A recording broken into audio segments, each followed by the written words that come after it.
ስለዚህ በክልሉ ውጭ የሚኖሩ አማሮች በጣም አሁን ባለው በአማራ ትግል በአማራ የትጥቅ ውስጥ ብሔርተኝነቱ ወደ አማራ ክልሉ እንዲገባ ትልቅ አስተዋጽኦ አድርጓል። ምክንያቱም ያንደኛ ከክልሉ ውጭ ያሉትን ሰብስበን ወደ ክልሉ ሂደን ስናነጋግር ሁሉም ፋኖ የተባለውን ሁሉ ሳንላይ ሁሉንም አግኝተን እናነጋግር ነበር። ሁሉንም ምክንያቱም ከክልሉ ውጭ ያለው አማራ መሰልጠኛ ቦታ ማግኘት ስለማይችል መሰልጠን ስለማይችልና ከመሰልጠኛ ቦታም ስለሌለው የሎጂስቲክ እጥረትም ስለሌለው አብዛኛው ወደ መከላከያም ወደ ልዩ ኃይልም እየገባ ሰልጥኗል። እንዲሰለጥን ተደርጓል። አብዛኛው የፋኖ ስልጠና ከጀመረው በፋኖ በአንዳንድ ቦታዎች ስልጠና ወስዷል። ስለዚህ በዚህ ሁኔታ ከክልሉ ውጭ ያለውን የአማራ ብሔርተኝነት ክልሉ ላይ ምንም ብሔርተኝነት አልነበረም። ስሜት ነበረ በአንዳንድ በኩል፣ ነገር ግን ብሔርተኝነት አልነበረም። ብሔርተኝነትና ስሜት ይለያያል። ለአማራ ቁርጠኝነት ትግል ይለያያል። ነገር ግን ክልሉ ላይ በአብንና በባልደራስ ሲደነቁር የአማራ ችግር የአማራ ሰቆቃ የአማራ ሴራ አማራ ላይ እየተደረገ ያለው ሴራ በአብን ወይም በባልደራስ በስክሪፕቶ የሚፈታ አይደለም በትጥቅ ነው ብሎ ለመጀመሪያ ጊዜ የጀመረው በተግባር ደረጃ ከክልሉ ውጭ ያለ አማራ ነው። በስልጣናም ብሎ በምንም እየሄደ ያገኘ በማስተባበርም ሁሉንም በማግኘት እኛ በዛ ሰዓት ጎንደርም ሄደናል። ከናራጋው ጋር ተገናኝተናል። ነመሳፍንት ጋር ተገናኝተናል። ጎንደር ላይ በጣም ብዙ ስብሰባ ተደርጓል። ወሎ ላይ ሄደናል። ሸዋ ላይ ሄደናል።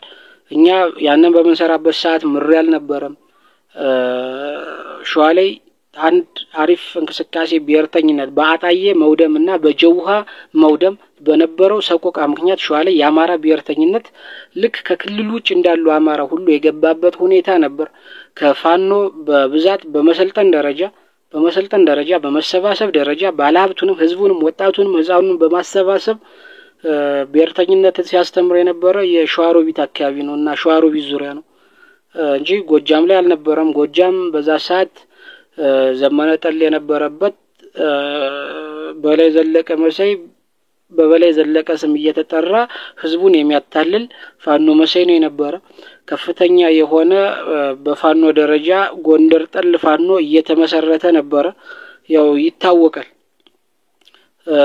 ስለዚህ የኛ በጣም የሁለቱንም ጎጃም ላይ የነዘመነንም የነዛንም ካነጋገርን በኋላ የነስንታየው ቡድን ካነጋገርን በኋላ አብረን ውስጥ በመግባት የነስንታየው ቡድን ከጎጃም እንዲወጣ ጎንደር ጠል ሆኖ አግኝተነው ከጎጃም እንዲወጣ ለአማራ ትግል ምንም አይነት ሁኔታ እንደማያደርግ በመረዳት የነሱን እየተከታተልን በስቴዲየም በምንም እየገባነ የነሱን ሴራ በማጋለጥ ከባዴንጋ ገብቶ ሲወጣ በማጋለጥ እንግዲህ ባህር ዳርና ዙሪያው የተፈጠረውን ዘመነ ጠል ቡድን ከነሱ በመለየትና ትክክለኛውን ግንዛቤ ያገኘን በመፍጠር ወደ ጎንደር አካባቢ በሚደረግ ስብሰባ አንዳንዶችን ተጽዕኖ ፈጣሪ ናቸው ያልናቸውን በመጋበዝ ከነ እየወሰድነ ከነ አርበኛ መሳፍንት ጋር በማገናኘት ሁሉንም እነሱን ከሜዳ እንዲወጡና ትክክለኛው የበላይ ልጆች የነዘመነ እንዲይዙት በማድረግ ደረጃ ትልቅ ስራ ሰርተናል። ምክንያቱም ይሄን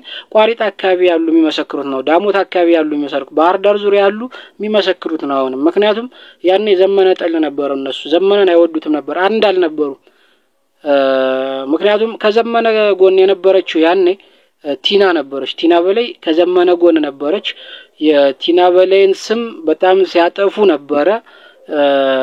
አሁን አንድ ደግሞ ሙላቱ የፈራ ይመለስ ከነሱ ጋር ቢሆንም ነገር ግን ዘመነ ጠል አልነበረም። ሆኖም አላገኙትም፣ ተገናኝተን አውርተናል። ነገር ግን እነዛን ቀስ በቀስ እኛ ስናገኛቸው የቲናን ስም ነው ሲያጠፉምና የዘመነን ስም የነማስረሻ ሰጤን የሀብቴ ወልዴን ስም ነው የሚያጠፉ የነበረ። ቀስ ብለን ገብተን ግን ያው ብሔርተኝነቱ ወደ አማራ ክልል መግባት የአማራ ክልል ትክክለኛ መርህ ይዞ በትክክለኛ ሁኔታ ሰልጥኖ ወደ ትግል መግባት እንደነበረበት ስላምናምን ቀስ ብለን እነሱ ውስጥም ያለውን ባልገባው የሚከተለውን ገብተን በስቴዲየም እየገባን ግንዛቤ በመፍጠር ለነዘመነ ጎጃም ላይ አስረክበናል። እነዘመነ እንዲይዙት አድርገናል። ጎንደር ላይም በተመሳሳይ ጎንደር ላይም በተመሳሳይ ጎጃም ላይ የነበረው ከፍተኛ የነበረ ዘመነ ጠል ነበር። ከፍተኛ የነበረ ሀብቴ ወልዴ ጠል ነበር። ሀብቴን ሊያስመቱት ብለው አስከብበው በልዩ ኃይልና በመከላከያ አስከብበው ሊያስመቱት ብለው እሱ ግን በጀግንነቱና በጥበቡ ከበባውን ሰብሮ አምልጦ ወደ ጎንደር ሂዶ ምንም ሳይነካው በመድረሱ ሀብቴ ባዴን ሰው ነው፣ ለባዴን ብር ተከፍሎት ተገዝቶ ፋኖችን የሚያስመታ ነው በማለት በማስወራት ከፍተኛ የሆነ ሀብቴ ጠልም ጎንደር ጠልም ወጣት ተፈጥሮ ነበር ጎጃም ላይ ባህር ዳር ዙሪያ።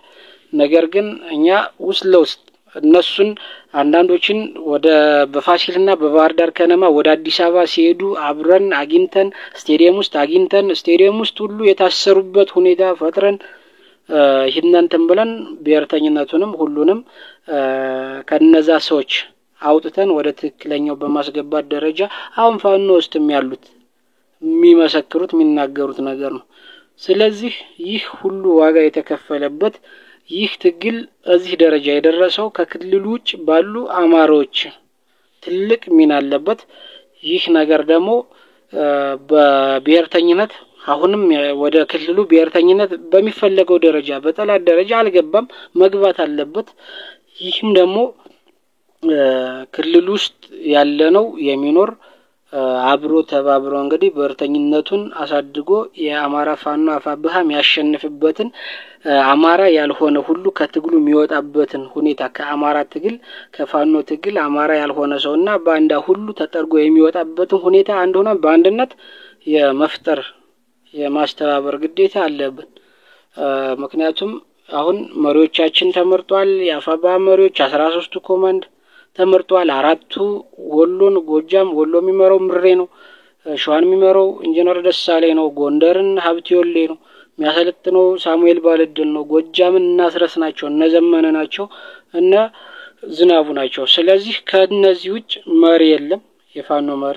ከነዚህ ውጭ እነሱ እውቅና ያልሰጡት በእነሱ እውቅና ያልተሰጠው ከሆነ ህዝቡ እኔ እንደዚህ ነኝ ብሎ ሲመጣ ተቀብሎ ማራገብ የለበትም። አሁን ያለው የአፋብሃም ደግሞ ትልቅ እርምጃ አስተማሪ እርምጃ በመውሰድ ከውስጡ ያሉት ደህንነቶችንም ተላላኪዎችንም የማጥራት ኃላፊነት ቢወስድ አሪፍ ነው። ምክንያቱም ይሄ የአማራ ትግል ወደ ኋላ መጎተት የለበትም።